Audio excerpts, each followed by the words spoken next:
Ia o te hofolofa ma whaatalo fa i Samoa I lau mai bonga le reivanga o lea fia fida ua whamiru te mute daily tula lima. E le tautua whaawau walau ngalu moana po lau Blue TV le reivanga o lea fiafi. A so mata ko fia lea le leo lo tātou tapa au sidi le langi. Langi le lei le nei aso tofi aso se furu ma le valu. Masino me lua fe lua se furu ma le lua. I le taitai na mai e le tua, holo tau soifua me se fo I o le ola. Ia male malosi ho mawhai fo I no tātou toe. Luma fi sir fai pe au manga lo nganu o le ea. Ea tau wala tu fo I wha asala lau masani. Ia me so le tautua. Male poro kalame o le Tautai A'e. Male maruia fai vo si o tātou waturu. I le dei fo iaso a o thea ngai ai le aturu. Ia ma fita I tu ngai ngā luenga. Ia me se fo I o sa ili ngā malo, sa ili ngā manuia o sa ili ngā lumanai. Po fea le tafa o le kelope, o le lalo langi le nei, turimanu e wha o lo e mafuta mai ai. Ai baisa si o mātou watunu, au le lei fo I malafu le mu, toi fi le mu, o ni usira nei po au te ronei. O folofa ma whaatalo whantu a siata. Ia, baisa fo I o le au nanga ma le pulenga le tātou Blue TV. Ia, mo oi Samoa le atunu tofi, le atunu pele, le loto ma le anganga le dei fo I vaenga o le afiafi. Ia ele mawhai lava ona o alo tua ngalu pe au ngata foi. E sula le alofa o le tua e mese foi o Samoa ua o le au mamala. Iyo e mai le whasongo ao ma le atu folasa. Ia o te mua I whaatalofa mau folofa. Iyo upa ia wha le tala le leie matua le tuu I feoi o le ngā luenga le tua. Ira ua tau nuu le wha kerisiano le sa valo ia le teino le ala taua. Iyo le perfecta ta mai tai valo ia na fanua le sa ia malele ai ma fa peantu le mali e tona sa ili malo tali I langi se ao o lo malo to ai tonu le tala le mata niu fe ngai male anto ele tausi pui pui ele launga mango maluasi u fanua ora fa pelo le male le ngale mali e toa Samoa tatu sapa Itali ma fa fe au tamaya to te fa fe ngai o le tau fea ngai ngā tausi lea I le aso ma le aso. Le pai sina o le ngā luenga pa ia le tua. Ia uofo lo tau soifua. A wā le tala ina o lona fina ngalo alanga ina o le manu malo ma le salamo ma ta la ila na tala le lei. Ina ia maua e Samoa uma ma le antu lau lau. Ia le tali tonunga e mesio leo la e wha vau. Whantalo whala I fio I o le tala le lei. Ia e wha matua ai tumu I ai ma wha tumu I ai. Ia mea mai siva tau wha I ai le atunu. Ia e mese fo I o anga ma fiso o tainga. E mua lava la tātou wha malo ma la tātou wha memelo. I tama wha sau o ngā luenga le tua. Ia ono wha tūrou la ia I pa ia wha leanga nu. Ia a wā ainga matama o tama fo I mo lantou ainga. Ia o ainga o tupu o ainga o papa. Iyo, e mai se fo I o le tausinga tu mua mapule o I tu au malantaua, a inga le tai mle va au fono ti. Falu polu o tofinga, falu polu o malo, falu polu na tu ta faitia ma tu ta faitoa. Ia o pa ianga mai le. Oso ai o le lai le mata sau o le motu sa o le tui manua. Ia ai fo I so o pipi a wā le motu sa leia ia sua ma le vai fanua o fo mai tulangi. O sa o le masale au mua ma le launiu na sailua. Ia e tabara manua tele ma to o le fare ula au vau. Ia ma upu ia te o le manua tele. O pa ia whaata o to na o Samoa mai sa sae se ia o atu si sifu. Ia isi ufanua ma le vau tupua. Ia o ana lenga fo ia tula lata I fale moa na tau wilo ai manu o malo. Whaata lofa ma o wofo lofa antu ia te oile rei vanga o le fiafi. Ia o na wafi fo ila ia whaatu lo iau pa ia wha le malo. A wale fio ia o le tama wha sau o le tama sapai o le ao o le malo fa mai e mamalu e au mamalu o le malo ia le fionga I le tui a ana tui ma le li whano va le toa so alau vi le lua ma lau masiofo ia le fionga fo I le matua o le ainga sa mali e toa le fionga le wha mausili ia le fio tama ainga ia le tui antua su o le mali e toa ia le fio le mata afa ia matama ainga malava e tausi pui I ai Samoa. Whatalo whantu asia Tautai A'e le nei vaenga o le fiafi. Ia ona ofo I leo le whatalo whai sui o le fono sui tofia. Ia o I la tau o lo whae pa I tūlanga o le sui ao lo tātou malo Samoa le fionga I le. Tamaswafa le fionga le mamero panti. ia ma lo falitua faatalofa mo folofa atu le porokalame le vanga o le afiafi ia o le taitaiga o faiga malo ia po le pulenga fo'i le fio le fionga le tamaitai palemia faatalofa atu le tatou porokalame le vaega o le afiafi fia mia naomi mataafa o le sa'o fa'apito ia fio fo'i le sui palemia le fionga le sa'o ali'i antuala ioe te vanga poni fasio ia maisi o le mamalu le kapeneta o le faiga malo o Samoa ia faatalofa fo'i ma faatulou fo'i ia i le vaega o fa'amasinoga auā fo'i le fio le fa'amasinosili le nofo a fa'amasino e maisi fo'i le pristine o fa'amasinoga fanua masuafa ia ma le lau afono ma fogā le fa'amasinoga faatalofa mo folofa atu ia e ale si poututoa e tolu ia i le tafetolu taufeagai o faiga malo ia o le fio lava lea o le fofoga fetalai ioe o le fono ao faitulafono ma le palemene o Samoa suga le palitele li'o te uma se pa ma se fo'i o le mamalu o sui uma ma sui mamalu o le palemene o Samoa faatalofa atu lenei vaega o le afiafi ioe ia e afe fo'i lau faatalofa i le vaega o lo'o agaia le faiga malo i totonu o Samoa ioe e fio le taʻitaʻi o le ituagai ioe lau tofā lau ofo fonotoe ia e maise fo'i o le vaega o lo'o taʻitaʻia le ituagai ia e maise fo'i o le su o le taʻitaʻi o le vaega fa'aufai le HRPP faatalofa fo'i le susuga le tui le epa o le alo le malietoa ia po le fioga fo'i ia ai ono le la'auna fausia ia ma isi suafa e tofē o le suga tui le epa ia ma le faipule uma fo'i o le HRPP ia o te loa atua uma ina langa o le tele o le taimi e faila o faatalofa e tele a fo'i no faamata pupu'u ono o le manu le taimi ia ai wai fo'i le manatu lenei afiafi ia aua fo'i le augatā e faata'amilo le paepaesina ia e maise fo'i o le papaega o Samoa ia o mamalu a ia o lea ua siva taufa'i ai Samoa fusi le fau o malo ia e pola puipui ai e ona tiuga auā tupulaga lalo vaoa ma le autinifu faatalofa ma ofo alofa atu asiata iā te outou lenei vaega o le afiafi o amai ia li'iligei afiafi o e maua le fiafia ia o e maua le fiafia o e maua le manuia o e maua le sa'oloto io wa fasili ku kasi angi o le soifuanga io o e fiafia o e manguia o e sa'oloko walanga ye ile sitangata e o lae fe arua i fafo e le o lokai se fare pui pui ai matuale sa'oloto lava le ola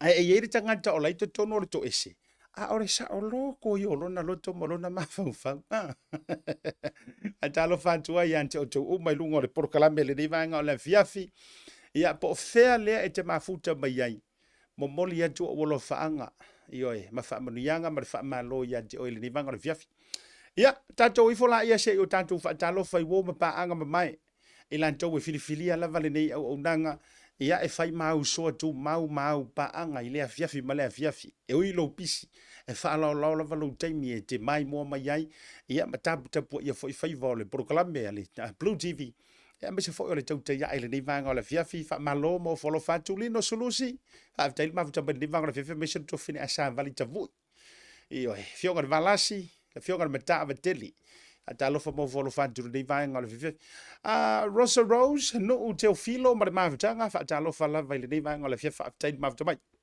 talenga ia fora sa tuala ka fiola ia o le fofonga o papa a talofa mo folo fantule mafuta mai nai neipia le nei vaega le afiafi suga Johnny Finau leva mai pui nui papa toto io ele mamau ke lo su ero lo fa malama ulo ku fale ka malo John ia o le suga malai Filippo o te talofa i lo suga le wa io pe ia la kamo malai Filipi pe ia la kamo malai wa faife au e po sui faife au uso vi ia le leo le tua i le olo fa nga ina io fa tai le mafutanga me se fo i lo fa te le uso tu lo me se se fa le tua o la loi ke lopo neipia po se meu io i lalo le South Island o ia le pito i lalo mato o kilani le mafuta mai ia sunga ya malai Filipi io le vaega o le afiafi mona mai Brisbane le vaega o le afiafi malo ale ona sai malo le fa to lo fa tele atu mo to tali melei ia le mafuta mai Waikato ia o tou sauni uni le mai e le faa mo ina e le hurricanes o le tou au. Ia au foi ko songa fa yesi mantou au ke o for ko le kalima lo mo le tou le tali fa alo o le foi na tou malanga antu le lo Wellington ma tou tango fi fa malo o tou ia ka foi ko returning ale favor le talonga. Talanga ongo malo mafuta ma leva ngala fiafi peipi na navy ma mafutanga seti fa tai mafuta mai io ile leva ngala fiafi me se foi o fa so yo elu ma tou foi mafutanga sunga Johnny au tanga vaia kamai keru o mea asa io o folo vatu proclame mo o tou pati tu pusele mafuka mai ngai vanga la fiafi I pore rua Wellington io ma se foi o tou malava me se o tamaya va liko le mafuta mai nai mangele io malo ale mafuta mai le dei vanga le fiafi ua ova le fai ma e usu le vaveao e savali fie I lopo fea le te savali vali ia Tino usi Jeremia ma le mafutanga he me se fo yo mati le pule fa aftai le mafuta mai te o le tō fine io sunga moana sini tautolo io ma le mafutanga I Nevada USA fa talofa mo folo fatu ia ante o tō le nei vanga o le afiafi ile aso lulu le nei o tau wa mantu wa so tofi mantu ia alanga e one day behind o tau ia mafuta mai America le kata fo ile o le fionga ia a yoruputea to le foa male fare tua le mafuta mai na I Las Vegas ia bise fo se uso ia swa foa misi le mafuta mai fo I America ele vanga la fiafi to pe na ia ma to tele la va o to lo fatu proclame ale Tautai A'e io ele vanga o le fiafi no mera mua fiso ma do ia proclame ma futan to Salt Lake City Utah okay ko fia o Salt Lake City Utah ia ele fanga lo I fo I se uso le tofa ile por batua le fale to masanga songa foi atu isa mau to fa ia fata ta manti le lua ma le tautonga le vanga o le fiafi manui antu mfa malo atu proclame bo o to umalava taupea le mafuta mai fo le vanga o le fiafi me se fo io fainga ulungia poi ma le mafutanga fo ia o folo fatu proclame le Tautai A'e mo o le vanga o le fiafi me se sunga Paul no au sala robati fa pe fo melu si paia JK io mai pu ma le tau mafutanga le vanga le fiafi Herman Court ma o tau malava le na tau le papa Chris Charles fa tai mafuta mai rungo le tanto YouTube channel ave fo ngia fiafi mo le toeli o lo faanga ma fa manui antu le aso soifua ia o se uso le tofa po le fitalenga ia fata le vave tama le mai liu a toanga o le lima se fulu kausanga se uso ka fio laeri ola o kawali ua le vanga e fiku se fulu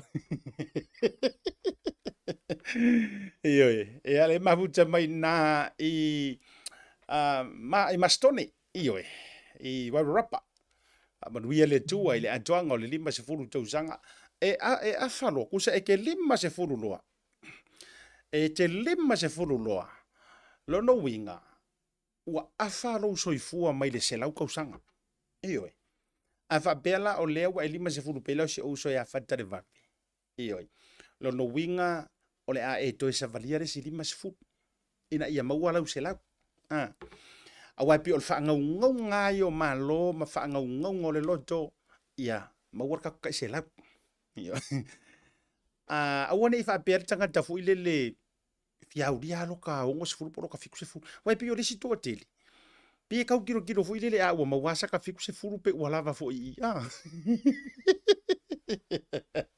ari pora pi o ko akele aga fa mai karusia ia e aulia so ka fiku se fulu le anga le leio le tua le ai e kau lolo lima se fulu lono winga o le ape foe a le anga e alo mai ai le kasi e kau le lima se fulu o le ape foe ngai ke alo ai ke kau le si e kuli ai le si lima se fulu muri io o le ama fua foi fa le ko wa sui fo le ape foe io le nalo malo ma vuta le manga le via fi io e sa ora tala le veta ma sunga lui pesamino a talo fo fo fanti programma de Tautai A'e Howard ala tise matavao fa vuta ma vuta mai se fo io vaya silipule ma le tau fo I ma futanga io mala maleleia ia sunga ia Rocky fale ali I la utala le fai atu lono winga a fa pelanga le leia le tausia ina o lo so fo malolo ina mana tuana nafi le sa ma fa kalango ma sunga ia coach Alessio Villi o le ala na tata longo ma ia Alessio le mele o le tau mafa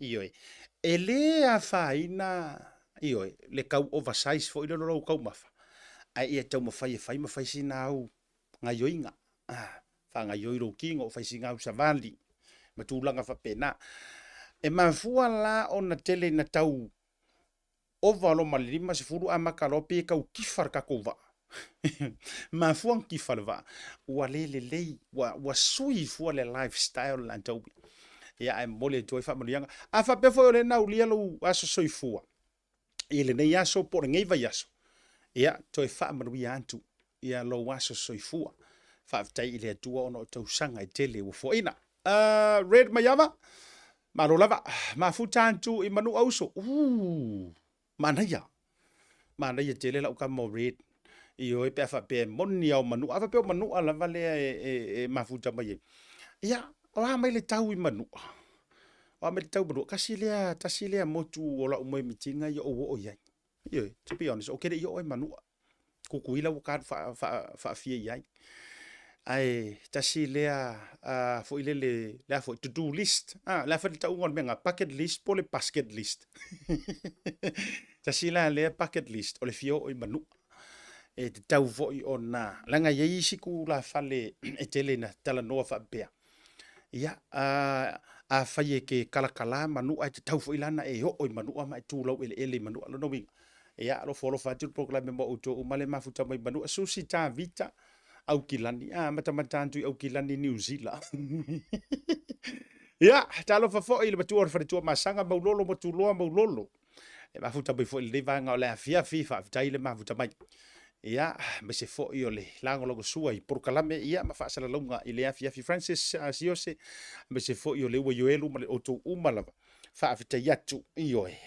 ile dei vanga ole afia fi me se fo ile mafuta ngai dungo le tanto por kalame Fia fa leo le ngang fa tai ma ngang fa malo I tanto company la no sua le Tasi Market ia e se fo o lau tua ma le lango sua ino tanto por kalame ele ngate tanto fa o lo tolu le u ma wa le sia mu popo o kai e ia le sia mu popo maka ukia tofola ia I kamalea le amata ma wa fa tawina I le Tasi Market mai le so antae ma fa solo doi lava I fale o lo umai me se fo tatu Tasi Pacifica Cafe ma le Tasi Cafe I le One Tree Hill ma le tua lua tatu cafe za le Tasi o le tama foi le no mo cafe le ma fai foianga le ma wai le recipe foi le palalang tama foi le hot dogs sausage roll bacon and egg o le steak pie me uma fa pena lasagna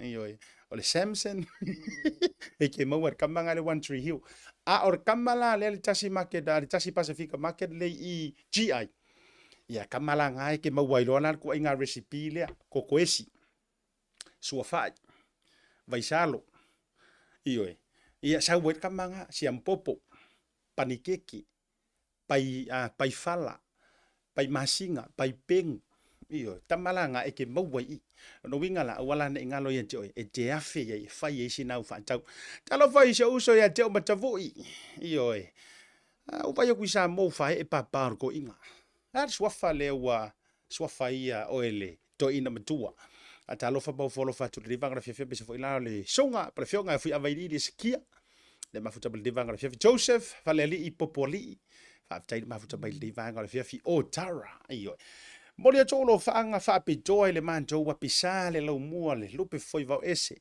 to fare ma tu faiva ya su ama le fale luo le to ainga sunga sua senga ula Lawrence Ajing ia o lo fe ngai ma le faala ina o le tatau ma le malo fie le tunu ia I toa fo yo ila to lo fe ngai ma le telingo le ia happy belated birthday o le vai so foi na tene ia ona na pa u ia te o proklame ia ole aso soifua fo yo le to fa ma to faiva por sunga ma bona fanua sunga ya sua ia ngau dia I longa pe la kama fo luas fulu kodu ia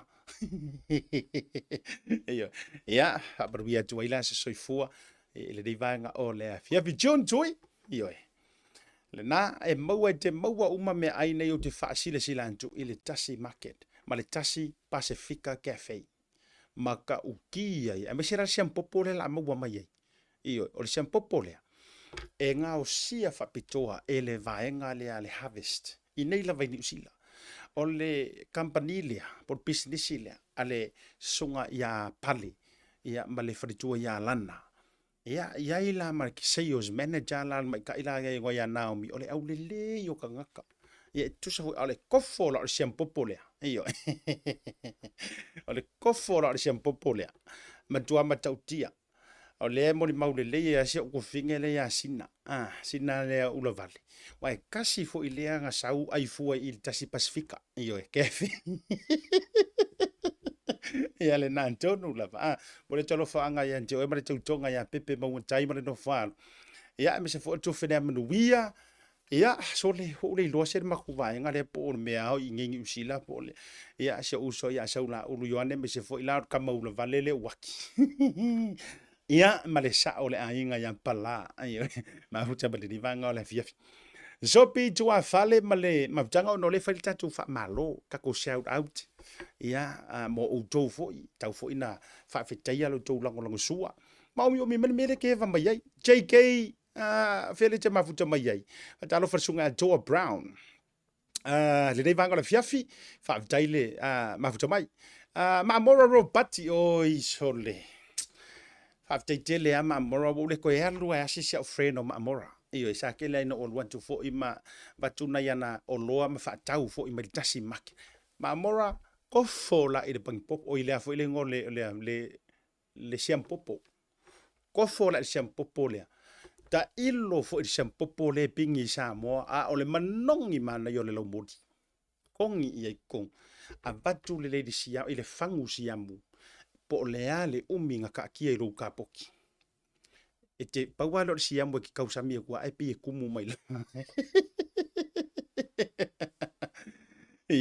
ia mauto malava ilunga tone molitalo fa aftai mo fa brianga le vanga o le fiafi io maruia o faiva asia ta lo fatu i mele pone alo fatu fo i se uso motuloa fata fa mole asia ta ia le na motuloa le wa fa fo mai mo melo fa ngal sunga ya tone molitalo ia mo lau sunga fo i le matua o le wharetua masanga i le reivanga o le fiafi fa pe fo ila ia Margaret tūlanga ioe ia malta e kau ngu mai kai aur ka ko wi a felesi ki kia pa uia tau vanga le tau ngu mai tato wi a felesi la so tai ia mai tato wi ale fa tai de to fine ya mona ma le ainga ya le tau o le sa ma le tau o le tau wa ma le ainga uma le fale manono tau ngu mai la ka ko wi a felesi la so tai ia u te loa a vave ona kilia mai tua wa e freight sia ka ko wa mio ia wa vaila polo lava tai au ale ai lono winga aso donai o le a e usu ai loa i le Tasi Market le nai West Auckland ia manisio tātou whal o loa whaatau mai ai mana ia tele tātou wi a Samoa felesi io leo le a whaatau i nai le Tasi Market ia i le te loe o tu availa polo le weekend wa le tau nu mai le aso tai au mana ia nisio tātou ina ni so tatou updates manga ia yo ngai kako talo o mai Samoa ana o tatou atu tatou malolonga a foi mai se iso so orka ko o ri ku sa ya le pay fo mai fo ia le overkai io le vesi mai ia Samoa ia mai so nei nisi fo yo vaenga e ona tatou fa so ina ilungo le tatou proclame pe am vai tatou fa salong fa business nei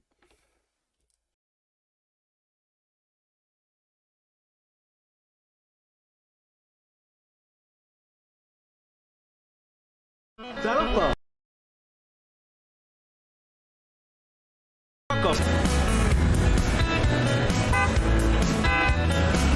Talofa.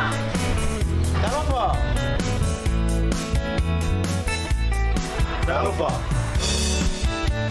Talofa. Talofa. Talofa. Talofa. Talofa. Talofa.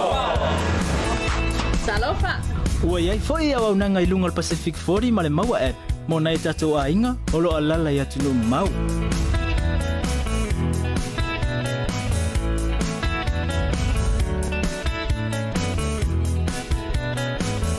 It's on to be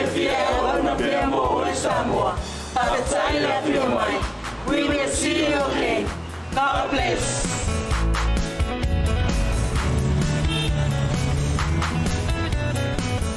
Talofa lava Samoa. O lea ua tau mai I whale o loa le Tasi Market ni usila nei e tātou o loa o mea tau lima ese mai Samoa. E pei o fue ma to o launga. Tuinga matano o Bluwave. Ula fala, ula nifo titi furu mua whaapea ma nifo oti. Ma le ano noa i o nisi o mea tau lima ese te whilikiri mai ai. Ma ua fo ia tātou tau mafa ese mai Samoa e pei o ia. Ula ma fee. Whaapea talo, ulu ma whai. I se tau o fia tele. Pala au nei lole numero o lo o ilunga mo nisi o whaamatalanga. Le Tasi Market, le tali o longa nao.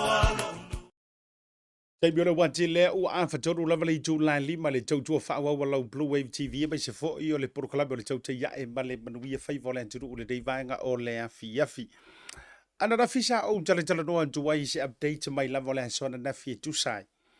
O le mumu whalo po o le fitongi ai wha soio tua o yo lo whaia nei ele matanga ruenga o le soifua maloloina.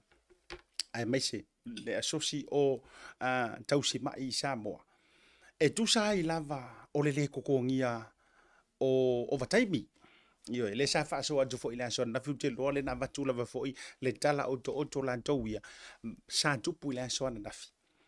Le ana tau le mana na o fo il vaenga le face agreement fo le la tau te talia nai le so si le o tausi mai.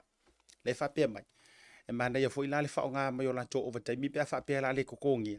E fa nga fo le during it time le roster time le fainga ruenga e fa nga yo la to itu la fainga ruenga ina ia fight tia la le kai mi fainga ruenga ai fa nga mai itu la le nai pay mai ai pe in full e maua ya lo tongi atoa fa te tai nga fa pe es fului ku la le o le a e roster ki fainga ruenga le mana na o lanto a fa pe o le na la kular ka ngakale ke le nga overkai fainga ruenga nga o le di mai kula ia ai before leo le sidi mai ku la le nga e kafa mai ai ala e maua le full on pay. Well, however, o le whaatata na o le tūlanga na ta oto mai ai ia le so na nafi pay tai. O le ka ua i o le me o karangoi me o purukala me mwha mai kia o le vaenga tonu a le ta ua i fo ilo uloto. Le mea leo le tui a malo fie a le media. Ioi. Malanga o le manga ia. Ia o tele tua o e fatino no la purkalame o tele foi tele uma purkalame o le sa ku ia maka upule. A le la ua ta oto mai le aso le nei. Le la ua kalia ku le mingiska man tua na nafi. Sa tau fa tali matalia se to fa le minista. Po feli li fa ia man tua le foi na tali me le CEO ia. Fa kali la o to ia na mai le asosi le o tausi mai. Kau ku ke isi mai ka ofi. Kau ku ke isi mai ka ofi. Le anga o ke sau kokong. Le sau noanga le al CEO. O te sau to tonu suinga foule na sui mai ai le tausanga le tene. O ke sau. O sa vali le ova male fa tausanga. E lei o ki kainga pesu e ani tusi o fainga o to toni o le matanga ruenga. O kai se maka uki o le mea. O te sau to tonu e lei ore tinga. Le ai ma se payroll mo ore tinga for more than 4 years. O le mea langa, kau ongo sai mai. Se i tau sa idi, leanga o lea e wavala mai maa tata mai. E iair ka ngakare kau ka alo leanga i le valea. Ia. O sau noanga ngar whalau kelenga ngar sau noanga le CEO. O lea e tau wa tata mai le suesu e ngā tunga i lunga o le laua lunga o le tau mata upu. E iai mara ka ngakare kangi pelo mai i ngā whaakumu o wakaimi. Ae lei ngā lue inga o wakaimi. Lela le son nafi sa to tangole to tau vali e tu foi le to le update se nafi o le sola lela o kali le fionga le minista io le fionga le minista so fu maroloina mai pe yo i le ki marka kala o me uma o le minista o le malolna lela o mai on talima fa peatu le walu i le minista le president le socio tau si soifu le ufa peako kangola au mai le lisi o tangata ia tau te pepese mai lava o lele i kokongia overtime because as far as I'm concerned wo umanga kong ia o le update langa lai sa as far as I'm concerned wo umanga kokongi me fa palengi ai a faila o le ai pisa mai pea ma pisa mai pea e ai tangata ia le i kokongia lava tio neo. Wa o le vea tangia mai sa whaatara noa le whaululunga o le asosio tausi soifua i lunga o le whaatise whaatara noa le TV1 i Samoa. Na ia ta uai lava. O lea lava i tangata ile ito o mai lea so wa lata le ono masina e le ito tongia lava overtime. Lea la ua lu ia tu le minister au mai la le lisi. Iyo au mai la le lisi ringa. O ai la tangata ia au mai e fai ma wha maungianga. Neo, mana tuofu. O oe ma o tangata mata kuso o ka koule polo mamau. Ai o le te le i o le au ngā o le polo mamau i meia. Iyo. Iyo ai mai se voi la au tau iei te tonu o Samoa. Se o tātou watu du. O le ke le i o le tau tā ua ia e ala. Iona tātou malama mo tau sila fia i nei ma tā upu. Iyo mua. Awa pe o ngai ke whainga ruenga ma e pungo wa i ma e ngalue wha maongi Samoa. O lo wafu o lau tax me ia lea ka keringa kalangoa le kau claim. E toi wai te tongi ai ia tu langai overtime. Toi fo i mai le man ta upu le la usau no le fiona minister.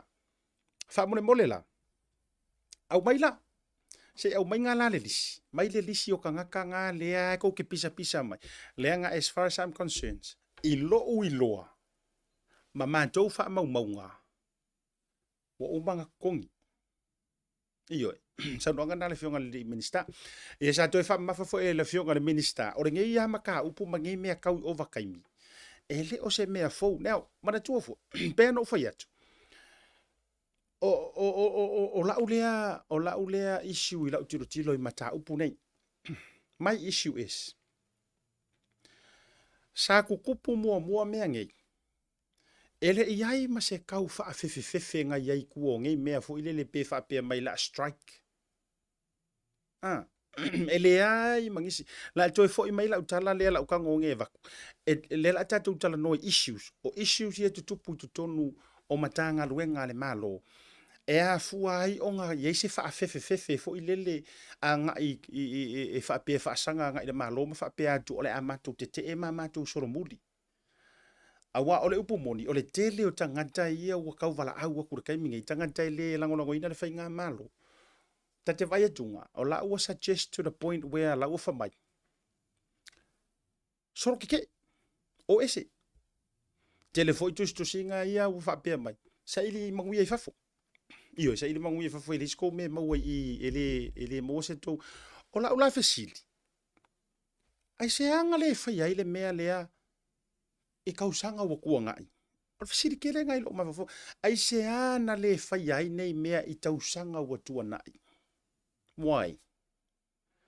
Ia, lau kango o ngai ngisi o vaenga. Ina ua saule swinga fo ilele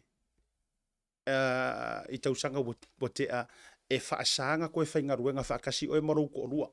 E mese mkanga ruenga o leo. Le sa i tono mtanga ruenga leo me lea. Whaasanga koe whainga ruenga whaakasi o e marau ko rua po o e marau a finge po o e marau a kari po tanga tolo a inga i tono ole mtanga ruenga.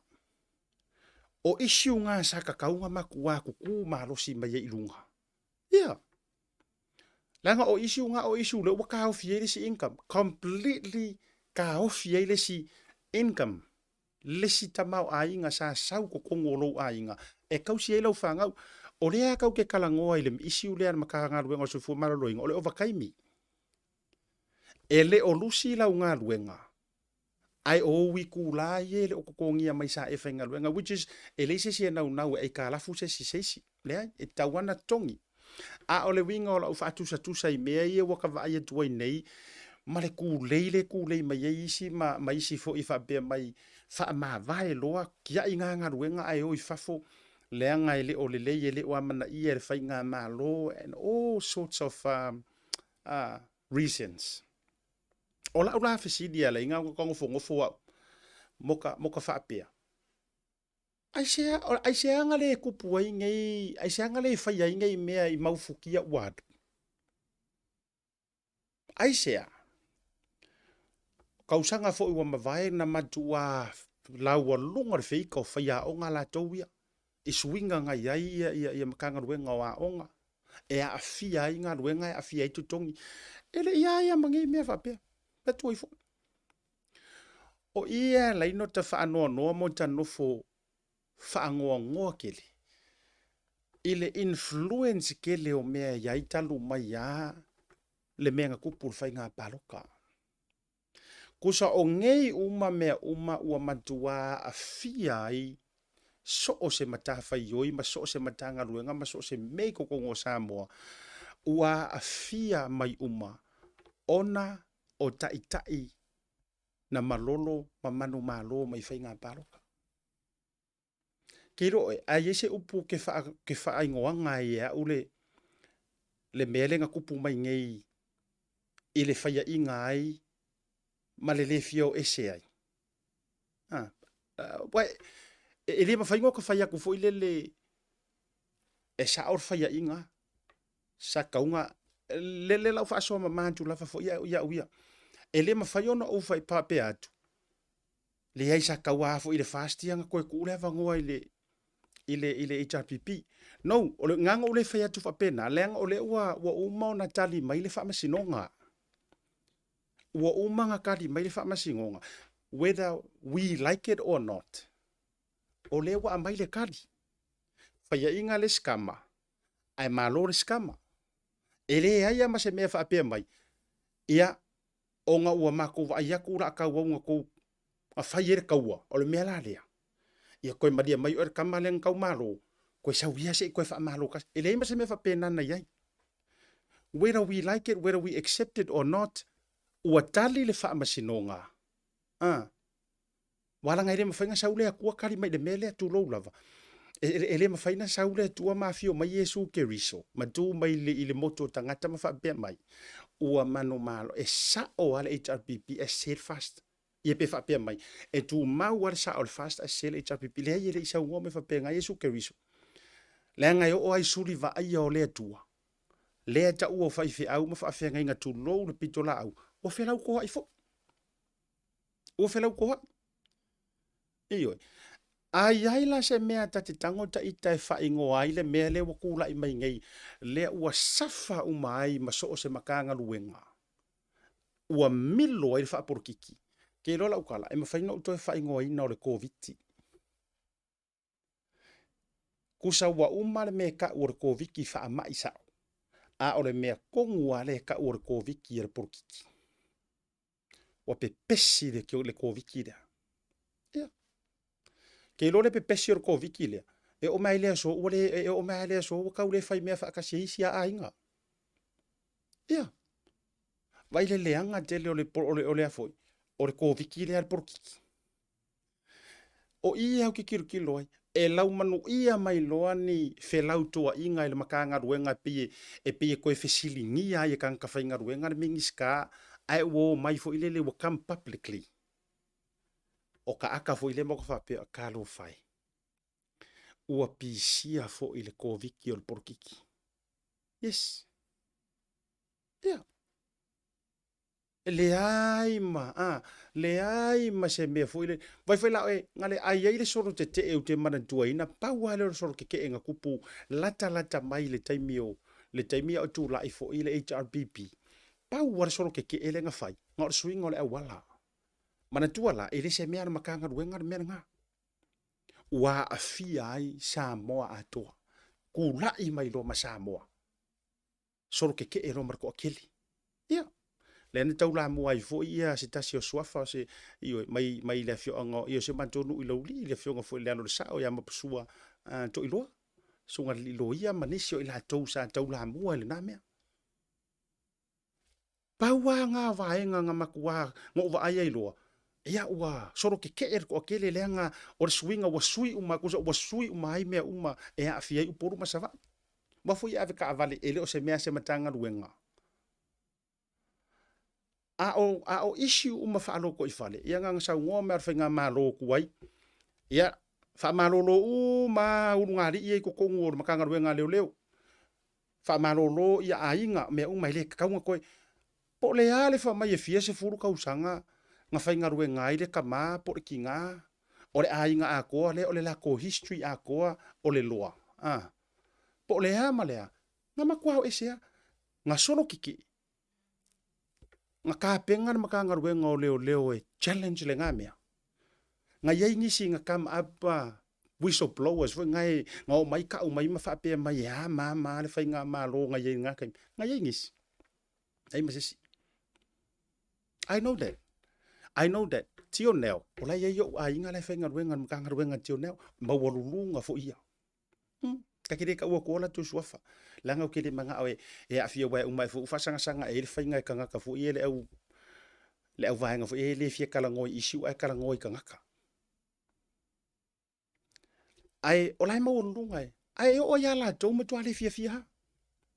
Alanga ye le me kupu. E yai le me tupu tu antu. Nga o nga e kau kala ma faali lo fia kama ma fama e challenging ar fa unga u fa yanto le ma lo le nan taimi. Ia sarise me waka ai foi mau fala. Ora me nga. Ora me tonu la vale na sai ai. Ole winga la utal a faila e yese me maka ukia wa ku la i mai ai le nei fa ile swing or ma lo ma le mele wa ai. Fa fe kai ri o ko ke kele e o ko loko o ko wi anga la lafia ile pa ai tau tala. Ora winga na la utal la no fa yanto mata upulea. Tulo utile fa ele ama so fa ko ko ngia no e te tau le tau ile te tau ia o le lu i fo i mari tu ala lo por kalame nei ile matanga ruenga so fo malo loina a failo o mo sei unga lai sa o lai o kokongi kanga kamala ko vakaimi ai a fa pe mai o le he halu wal finga o vale mar fina o vale fo ile a o la wa mai a ona te tongi a o le fai la var finga o vale ia mar matulanga va pena o le ala e la vea mai furule o ko viki o porkiki. Lo winga na le ala ina tafe tu la tatala. E ngei le makanga ruenga ngei o le ale si makanga ruenga. Tu so le pi fa soro al fa ma ile lon makanga ruenga o a onga a man tu le pinga mua mai fo ya makanga ruenga fo kinga makama ika. Ia nga makanga ruenga punga man makanga ruenga wa onga la towia. E watu le tau fiel pale mia mar fai nga malo ya so malo lo ya ai ya e ser fa sira silanga le fo nga fa ururu ya ya fo ya ka ai fala ko so e se a fo ile le fai nga o se ka ko wa mi e tau ma fa ya lu aru le makanga ruenga o nga ia wa kau wa umang kau fo ku ai punga man makanga ruenga nga ruenga e yo alu makanga ruenga nga ruenga umakunga ai punga mai a makanga ruenga o kurisi alu punga man makanga ruenga o kiuki e vai kele o fa mai le pipisi o mea ai saunga ele e punga mai it's a fight against the minister e punga mai lava ele ma se punga mai o se fa mai fa pe mai o laila ngol mingiska ai punga mai fa kau ke el mingiska fa kau ke el malu alu punga mai le si fa mai o le MCO io pisingisi mala manguia ngalunga fa vai kaimi so a faila o le nga le tau te ilunga o le fa soa e te le ai ma se o le tau te ilunga o le fa soa o mea le ka ko ke vai now o le mea sa o alo speak up o le mea sa o le nai te tau ona e speak up o le fesili ku kasi ro ma vofau where were you and the last 10, 20 years. Lea sa kupu ai le same problem. Ai nga e ngofo lele. E le ima sautala na faya. Po ole mea e a ua e pisa. Ma e ika. Ina ua mate ia lau tupua. Wai pauanga or mea lenga e ika. Mua. Fako a e mapuea pe or mapuea ska maro le ala kaua ya kai. Sta malo na le na fa pe ai lunga e pulenga fa di lo maiava fa ula lo le uru e lunga vai tu lo ia o fengi pe fa pe i lunga ka pidi ku lo fa fonga sa mo e ila lo le uru ia ele nga ole mapura wal menga le se ele fa nga iska fa mai wa longo i pulo tu le mapu ta ile e se le me ka ole mapu e se le mapu ole mapu ka malo nga ngonga mai puro fa ku ro ma savesi u leo i longa finga o nga fango sa wo ulangonga e se ale mapula ele o se mapu voile ore mapu le fiola lo winga la utala e le o lea ua fato a mapuea le sko kele. E le o le mea e o le whakwa e mapuea. Mai le fia kausanga nga whaape ai oe. Tūlau. Ai maramalama kara whaasa moe whaingo fienga e whau ngala utara le whaiat. Ai ele maramalama. Ia e koe ki whai mai rufa a vale runga mai laua mai roka vale ama roka vai vai. Ai maramalama ke iro le wingo na utara. Ua fia tausanga o whaape a oe runga ka pilipili e ilalo vai ia le uru. O le mea kupus kamaro al mako ia. Kamaro le ala tau a taimi na o. O lai le ia le polonga o lai e sifo lai e sai. Ua fia kausanga o whaapea ngā oe ile makanga ruenga ngā heki kaukuai. A o lea whaafekai wo aku se whai ngā malo lantou te āmana ia o langona e āmanga ia laua ianta tau e āmanga ia lo leo maraukangi mapue alo. Ui! Ioi, o le meri e whai mawha singo o le meka o le Ioi. O le ala whako ae ai ro i lunga marau mapu. Ia tea. Whaafekai. Pe a whai o leke mapu e sao. Mo ia. Ia tea ua ia malau whaasoa. Vi ia le tua. Pe a whai o leke mapu e sao. Ua uma so e ola polonga i whainga malo o uma. Ia. Nei o lau te tala noa ui ali. A whai o leke mapu e sao. Ia leri. Sa ili la se fofo mangu e kere i ele i ui lau mapuea. Ai a whaapea e kele o mapuea a ua e fiki. Wala ngai lua la me ese e a fuaina tau tala tangata. A whaila o lea kele mapuea. Ai ua e fiki. O lea le winga a siata o lau tala ua fiti stama. Ua fiti sitene. Ua fiki. Ua maua. Ua uma. Leo la so na fai. Onga o lele ua o kika uma me uma. O sa o e ali laka whaasoa di le malu le tunu. O tau ye singa sa o di por me e di pe o le ua. E lua ko inga vaenga wo kilo ai. Ile mele le wo kupungei. Ele o tasi la utala le mtanga luenga o soifo maloloina. Isi mau makanga luenga. Iyo. Lea la ua ufa yatu. E lua mafuanga a whaila o lea ua e mapuea mongi lava. Le fato a maua le taime te tautala i mai whaapea mai. Se wha mole mole le whainga maro. Se wha mole mole kokongi roa leva. Warkarale ua leva nga mako whaianga i mea o wakaimi ma mea uma. Kokongi roa matou. Whaafkai le via leri. Iyo.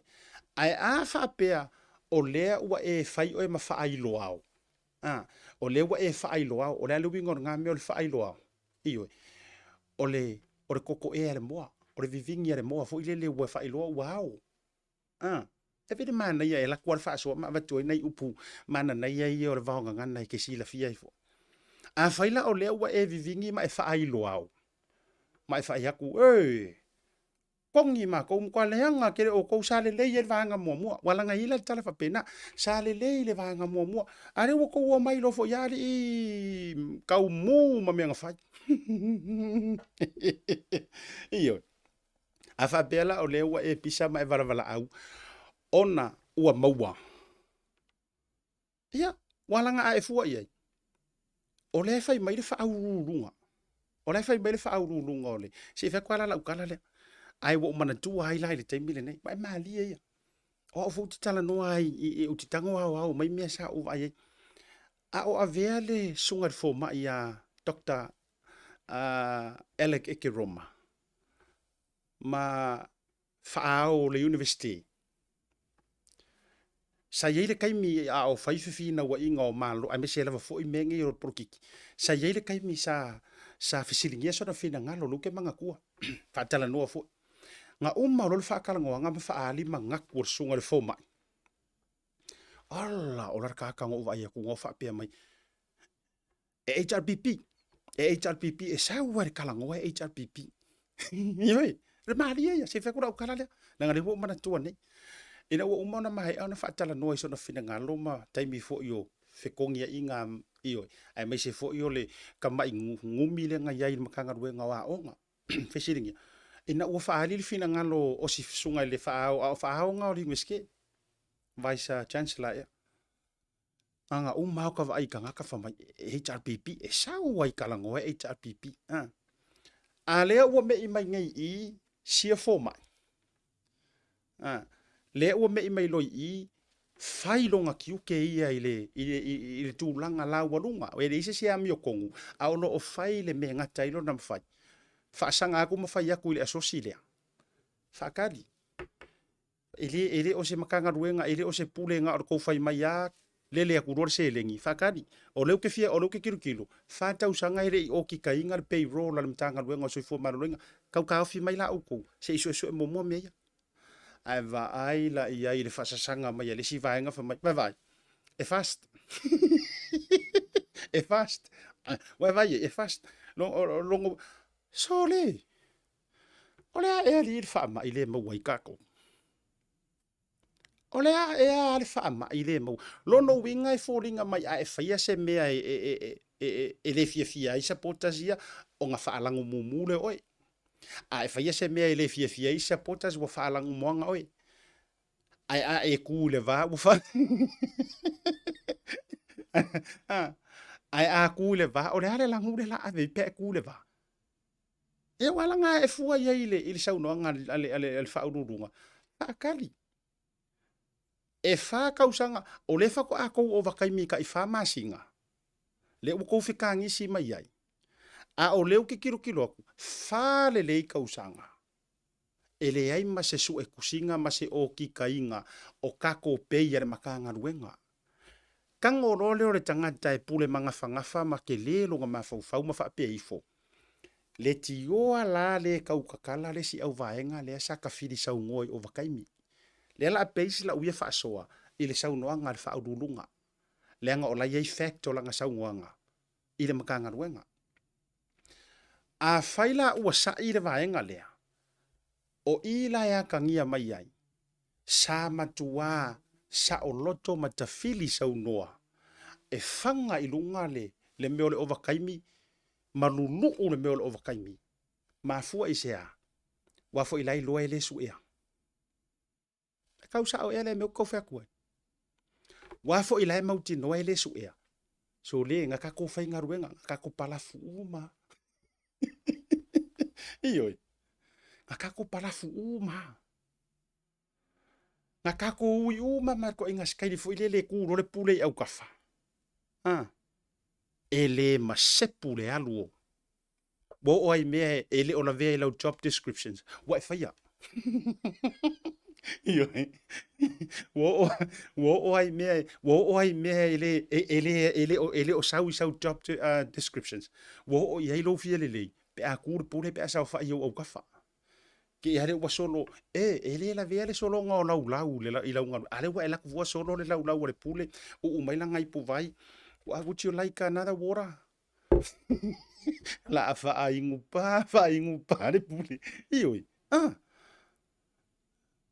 le wa engo fo ai nga o nga fa mai o le pule ia le tato o finga ruenga e lua kausanga le la umalo lo wa o ke malanga ia kau kuanga ma o ko pa wale me fa le le ko nga ruenga a vai o ko wi over kai mi fa mau le o ke le ko sia ki a se me iyo pa wale me o submit mai in ia ma fa ya ko pe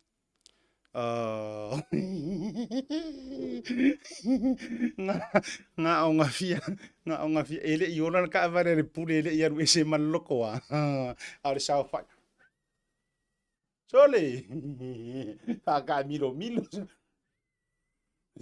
o soilunga ma vai ia ku lungo le laula ki nga fa ya ku se solo ku ale laula le pule langa nga le wa masa fa mai e ka ni ka kinga kau me hanga puli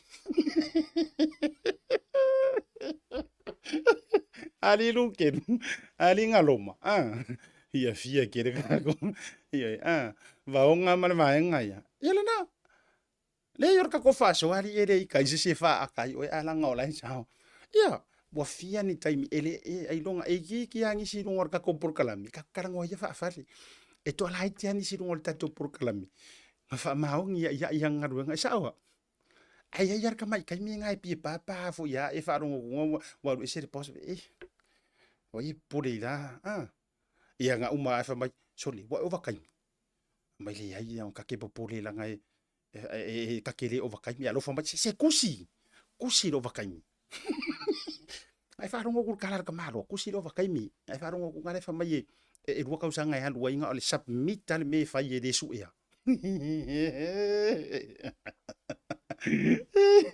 iyo ira nga wa ko akawa o de sifi o kusi pero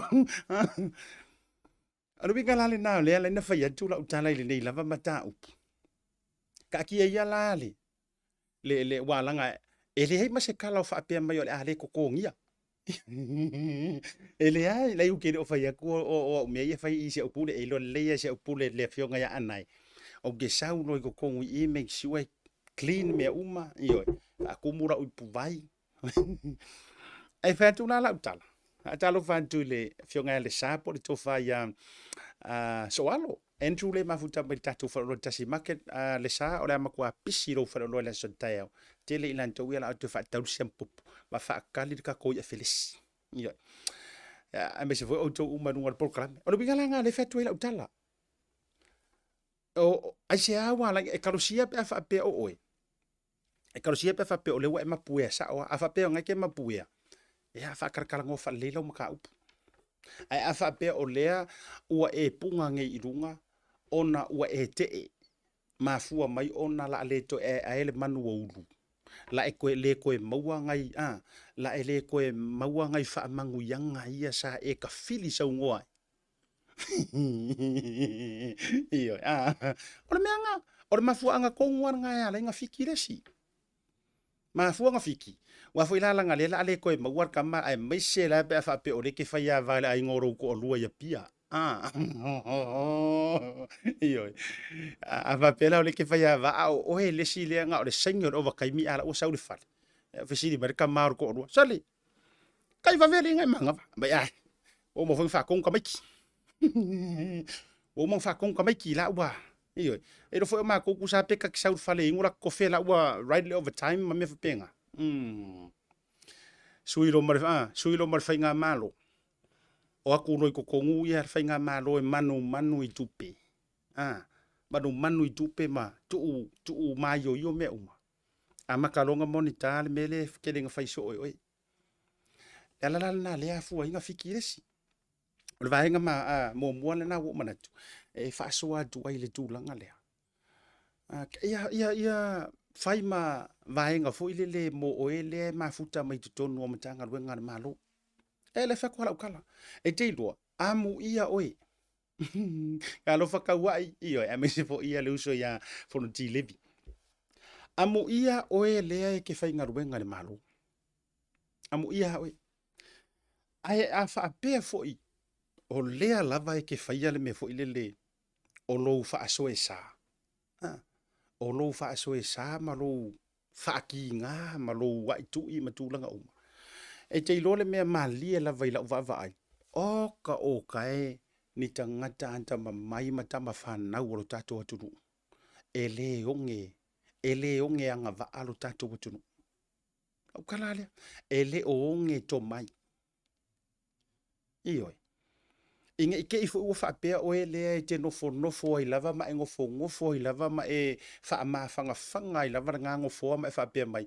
le nga o keru ese loa ele I lava ma sesi e ma fai ele ma sesi ma fai o nga kavar mele ele ai ma sesi ma fai no o so fuanga le nei nga ele fa ma ongia ave le tua le si to mai le si race le si kanga io ngole ko re ka ke au ngai ai nga kisi le fia le yo manga kunga malu fa ma walunga malu vai ma walando nga e fa le kongwa se yes ai ku ilis kanga kare ko va a ole taimi fo ila e fa mangu ia ile tu ilis kanga ka e silia tu nai lo oi la o va kuanga fa ka inga e lua o fa te inga mo o fa te inga le na moli mau wai ia le tama fa'aleagaga fo'i lea i toe sauniga o le suga le apostolo ia Viliama fo'i ia lau vakua ina ua molimau ia le suga ia tavale matai'a fa'afeagaiga ia tavale matai'a ma le tu'u tavale matai'a o le tamā fa'aleagaga lea o Viliama fo'i suga le apostolo inga ua molimau tavale matai'a sa ia ta'ua ai le vaega lea ina ua la tapena ese masiona faletua o le atoe fo'i mai Niusila ae sauni e filifilia sesi e fa'auaua le Youth for Christ le YFC fa mai le kala tavale lena saunoa i lana molimau nga fai aku le sianga uō fai fe'au ia keia o le kaimi ai ke fa'amāvae ai ma le Youth for Christ pe le Youth for Christ e le koe ola e le ai masesi e kusa moe kare koe makamaka mai le molimau ese le māngai o le molimau wasia tama fa'aleanga ko vai ale le tangata e sofa tavale mataia fa mai langa kala ai ina ua latou filifilia ia Viliama fo'i mangkue ia ingoa na tu inatu a o ia lava musumusunga le anga pa ia na filifilia ai le sunga le apostolo ia Viliama fo'i le kaiminga e le ifakuanga o le worship center ai fa mai nga fa ku kala langa wo fai fe'au aua ke fa'amāvai o le kaimi ke fa'amāvai ai pelo inga ma le Youth for Christ ele ko ye masesianga va ai faia ai inga ua fa'amanguia wa laku ia Viliama fo'i le fiafile na umar fa'amāvai nga fo'i le maratina ai ko ia lu ai o le officer to ia lu to ia ngani ia tavale polon tama fa'aleanga au te fia mo o mia le fa'aluaina mai o lo wanga le double portion me foi le lenga manga o perfect o Elisaia ya Elia ai kire ia lu ese ia fa'aluaina mai lo wanga ia kia kakalo ai lo ma tavale ma fai ia e kanga kanga ua mai kia o ke ese ro pere YFC a leo le o fai aku o le asilia ku me ke fai ma avele YFC le isi ku inga o lalangi ngai lo me o fai and it happens ale nga moni mau ka malo awa leo le fai loku kongo Samoa a toalava no na au mai e fa le lotu Samoa ai ave fa fo o ia Fedika vai lanta to ia le lau ke koe ka lango wa kuai ma se fau aua ne e fa bea o e le te no fo to finga matanga ruenga le malo o ia wa aua e ke fa bea o e wa e lo uma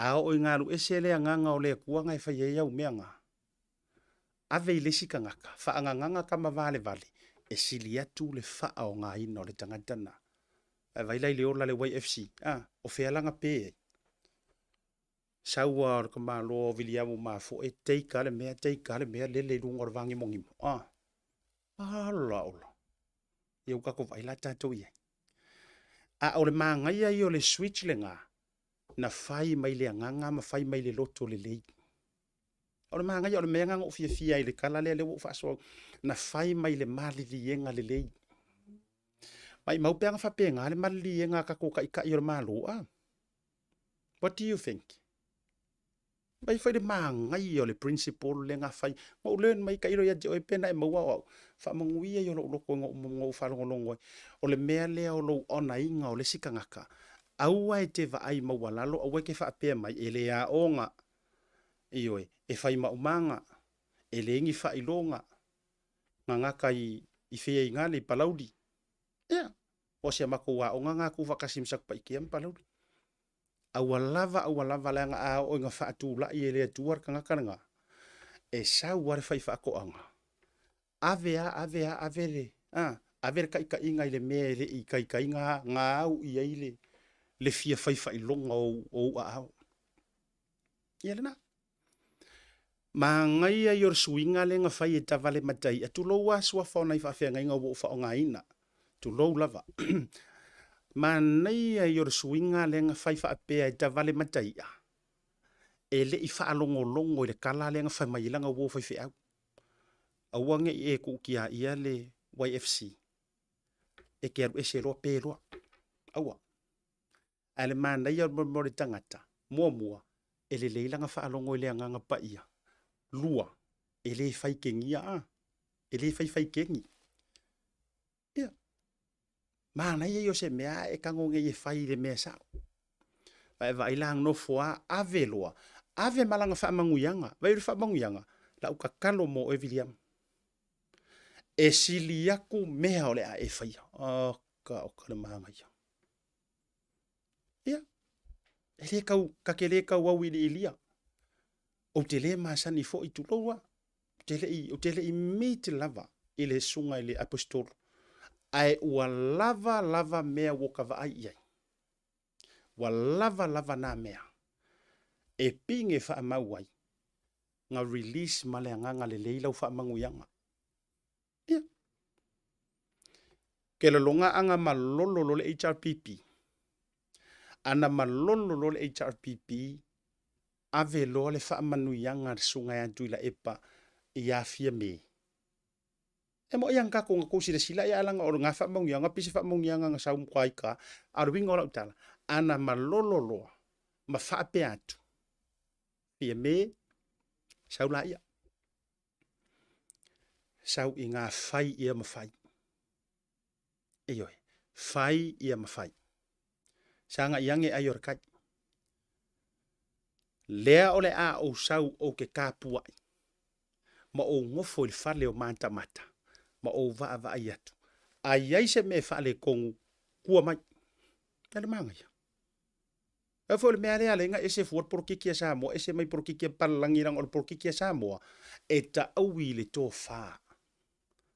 Palangi rengi ko whā. E rengi ko whā, it's a black and white rule, foi lele, it's either you're black or white. A o le whā Samoa, e uma enga, ai ka aui le ko whā la lea, o mai la ia. Sanga yange ai o re kai. Fai malu o tō whaiva. Ioi. O ha uma fo inge mea nga kou whai ma mai o wa whaakau whangua i sainga o wa sui re kula fongo o ha uma whai malu o tō whaiva. Lea o le a tapua ia ai ainge mea e whaalua whesasi ai ainge mea fia whaamangingo a kili karakarango mai. A lea o le a utu atu. I le tūlangi sifo. Weweri mawai ngar kapu ikia. Sau, a e oso a e le kai au. E ke karisua ai. Ioi. Aia uoso ma i le kulang. Isi sifu. Po le afi. E ke usu se uai. Wewai. O le manai e ka fefe. Pe anga wha pe ngā. Le pasinga ole. O le polo le nga pasiege. Mongia. E ke ilora la ukala.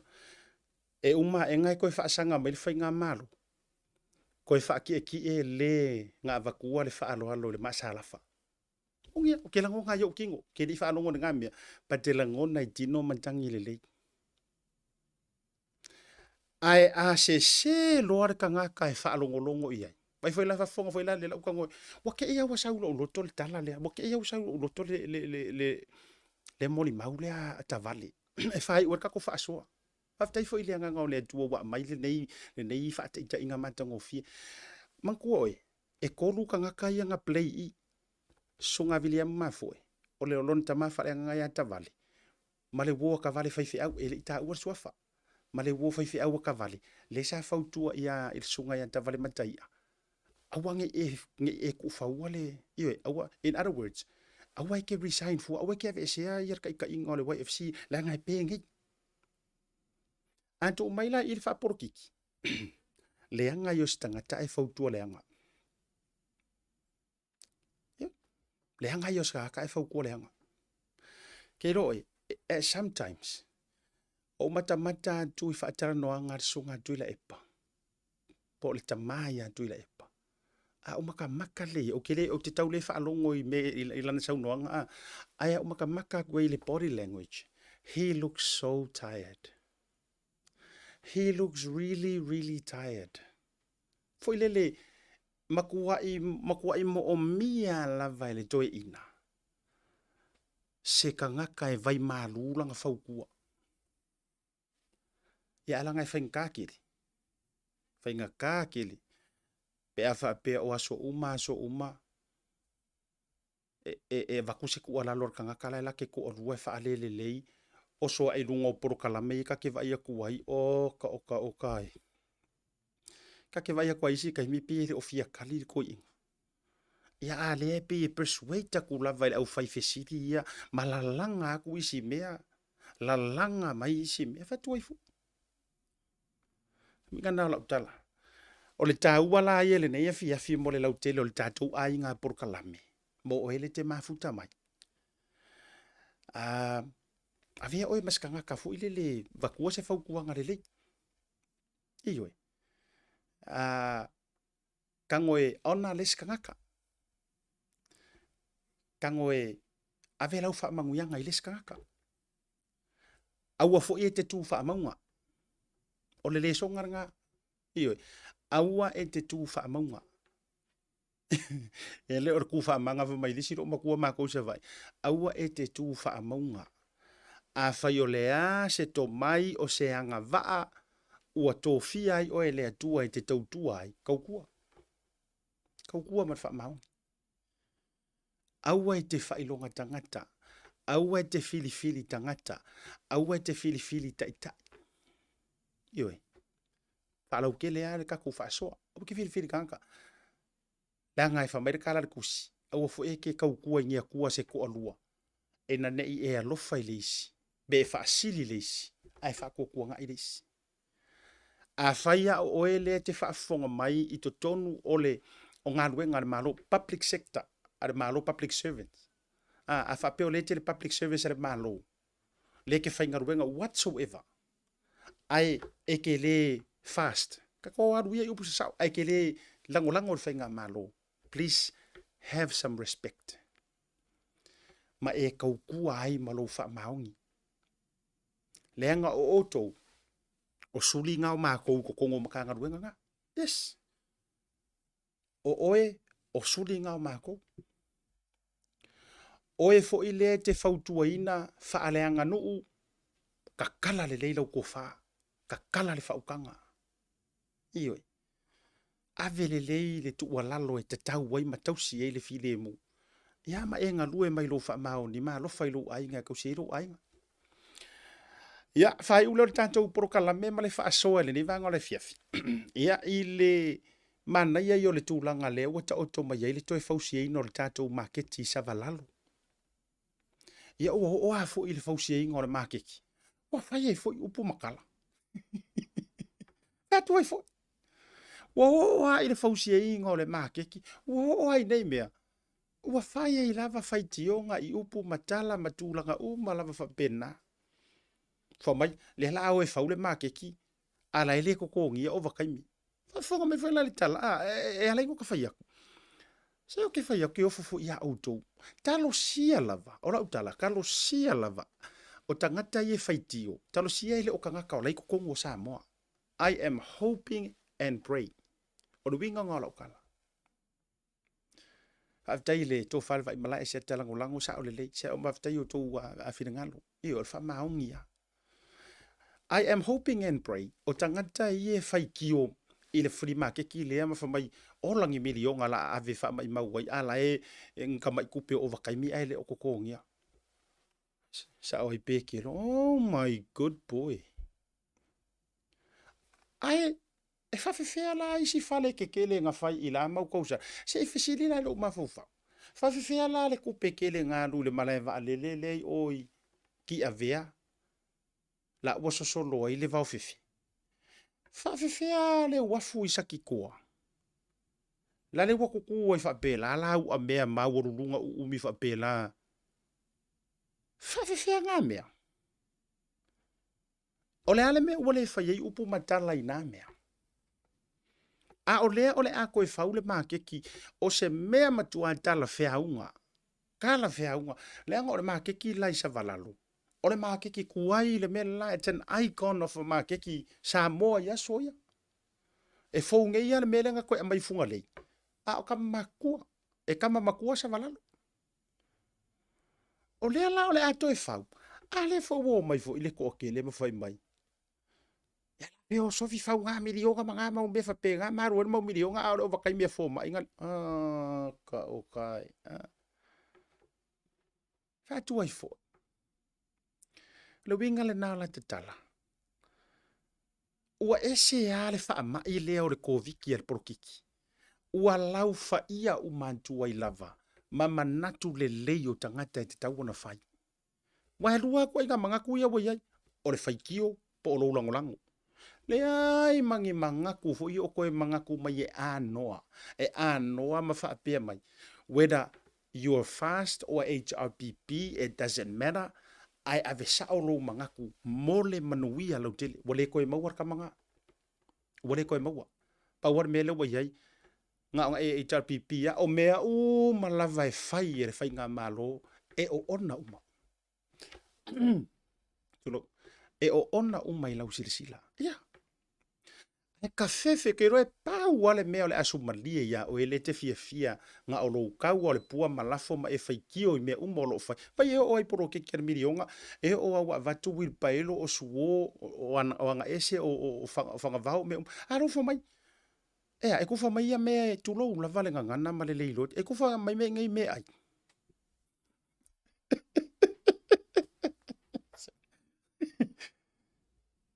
E kuwha mai ngai mea. Aenga e ua se wili paelo i lo o langa anto. Whakwa ila kakala.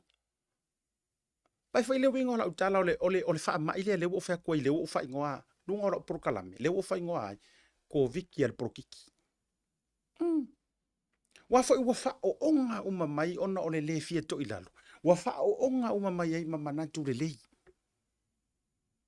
E sa lo kan lefe. Mai nga avaku o a. Fa yuru wa isere selenga.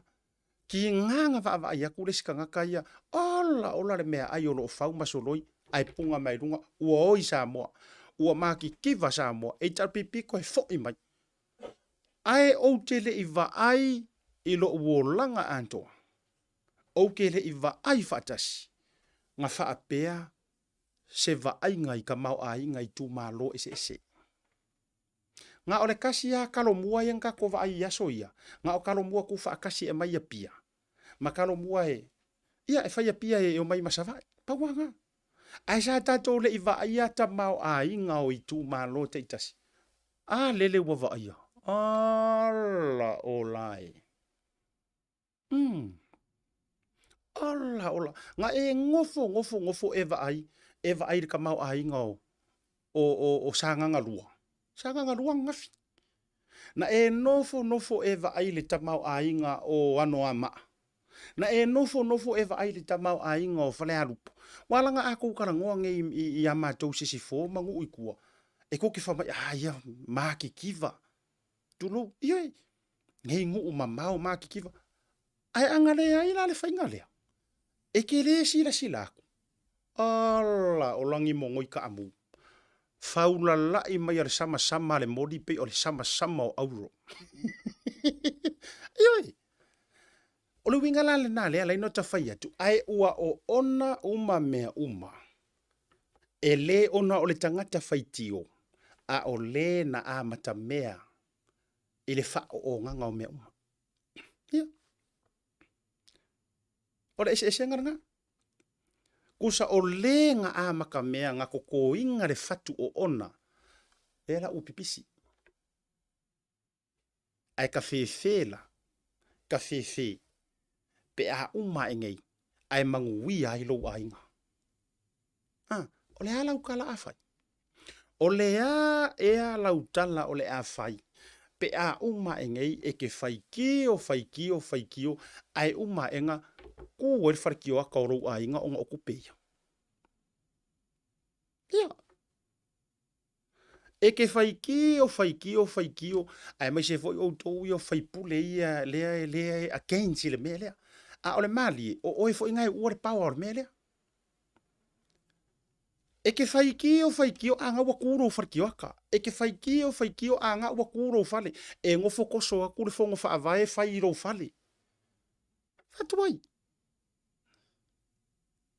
O sa o la le faikio ai ma e mawhaapea. Walanga anga le lei fo ila o e tautala.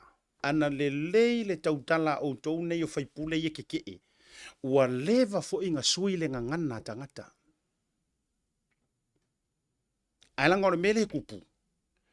ki nganga uma re kupele nga avaku walu uma ilau kanga ai pau ala u pepelo le fai nge ikangaka le se mea ioi le se mea ia fasanga mai longa ko inga fo ia ala wa kusa wa uma la uma na aile tupe na avantu o le lua se la wa fe mua ia maisi kupe nga avaku ko kongi ia yanga o fo mayor komiki ala u ko ave ila ko kama yanga komiki fo ior fai nga paroka ioi ai a watu la tangata la utele ala u fa ia ile tala o le ngei ya o le malo ngei o le moka pelo me ale o fa ko kar ko winga ala u mafanga kanga ia e u mafanga kanga ia nga uma ilola ia lea inga ua mai le fai unga malo la ufa mai le malo na ua mana saini tau lua sera wa keke ia le wari i le saurunga o la auli pe saurunga ia mingiska o kupe ioi fai loa mai i ala mai porkalame nei ia o te fie fai loa tole na was finally was saini le tu malo le sate kilo no le fa pele si makai mare si soli ia la o soari sa ngeri o le o la karango ngeri fai pule fa mai le se kupi vai tanto ye ia o nga waku foi la yo ngai ko inga wo ko loku wo ku ngai ko inga o su markai o ko su el fai pule wa le la ku sa vai po le yaru kwa ala ngofo e pia su e aku soli ai fa mai ngai ari ere ia mai ka ko ku per milionga ale nga sa ngo mai la au di rungo por kala me vo ia fa mai o le ko sengi o fe ka ko kupi ia le fu mawari mantua lo mawari si fanga le la ko fanga fo ngai ko inga ia si sila utou ele au mai ya fo ia si sila mai o ko o lewa au mai ai le anga o le e alu mu ia ku sala ka uma fo po le ale me aka o le odima ko pa yo ma ko ia o mai foi le tupele ele o le o le lo pola kala la fai lo bingo la utala fa ata la fonga ele mali le bingo la lo tala lu te fai fe so angi foi ka ko ia ile a vai o nga ingu kele ko kele antili e ono fa tupula ia le fai tionga io ia la e fai ki o ngai la ko vai ku nga le fai ngor kala le makeki fai ngor kala le makeki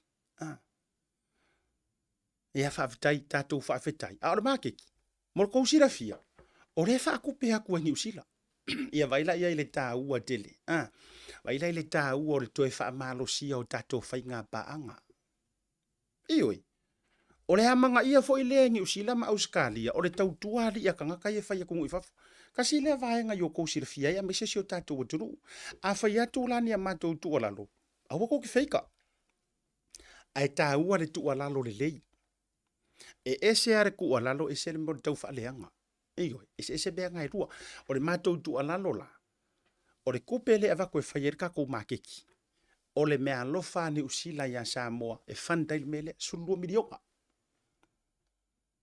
ioi sulu milionga ma fu isea ona o fainga va la lata ma fainga fa wo wa yai ai o le amanga ia fo inga ngi usila o le tautua ma le matongi a tangata Samoa ia kau kua kongo ngi usila ioi tasir na vanga ele fia lo fa se malo pe afa pe mai o kanga kai ngongo fo kongo ngi usila ngora fa ku fa la vela ioi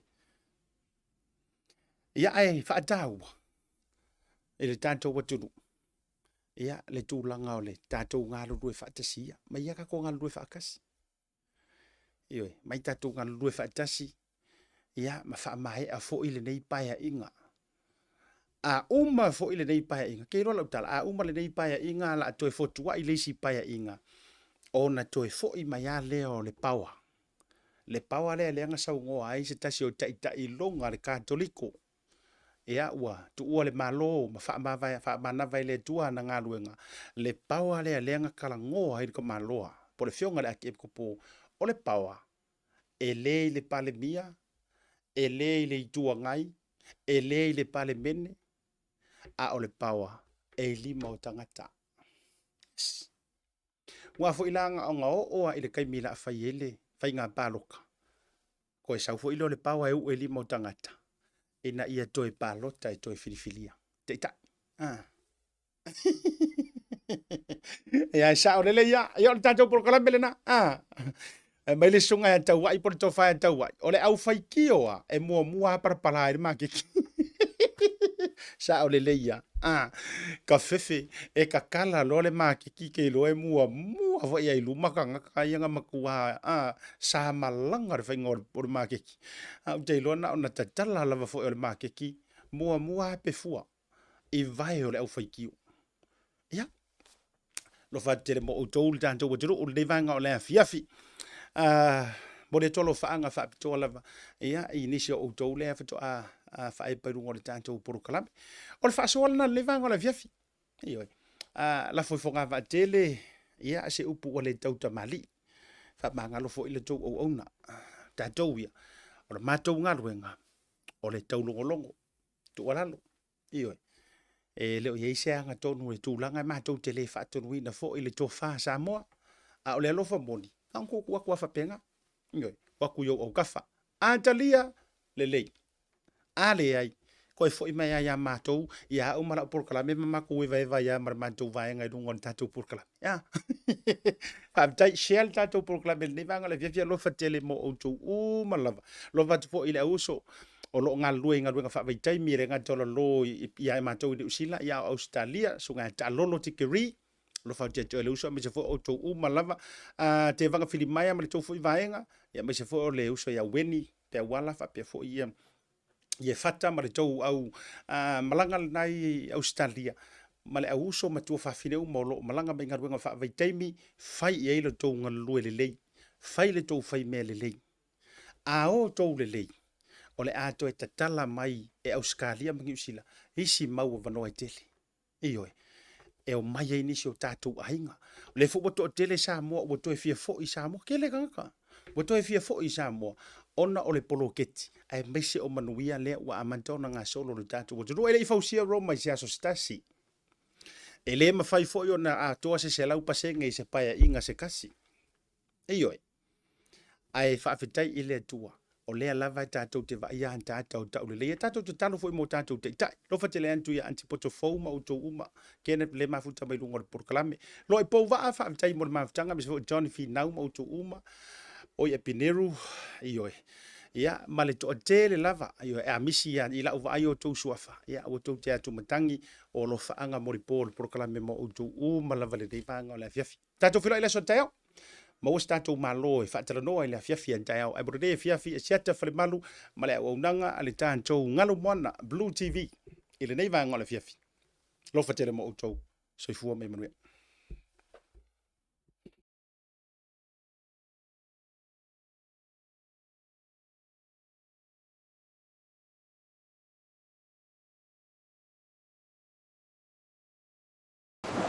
This is beautiful. No, this is beautiful.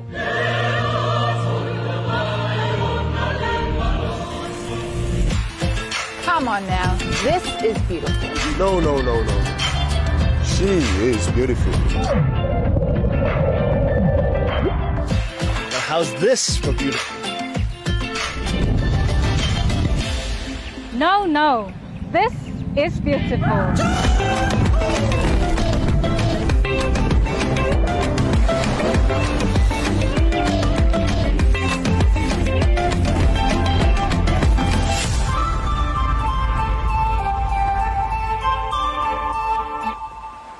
Wow. Go God makes you just give me a second, eh? Hello? Auntie! Oh, Mayuko!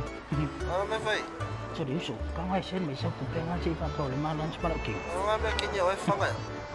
Baby, what do you want? The barbecue one? Okay. Chị Phong muốn đi xuống đi. Thanks. Love you to the family. Okay. Hello, Vaku. Yeah, fancy. Barbecue? We have the barbecue, please.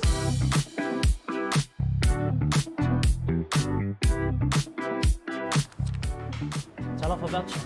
Thanks, Talofa voucher. Do you know how much I love you? No. No.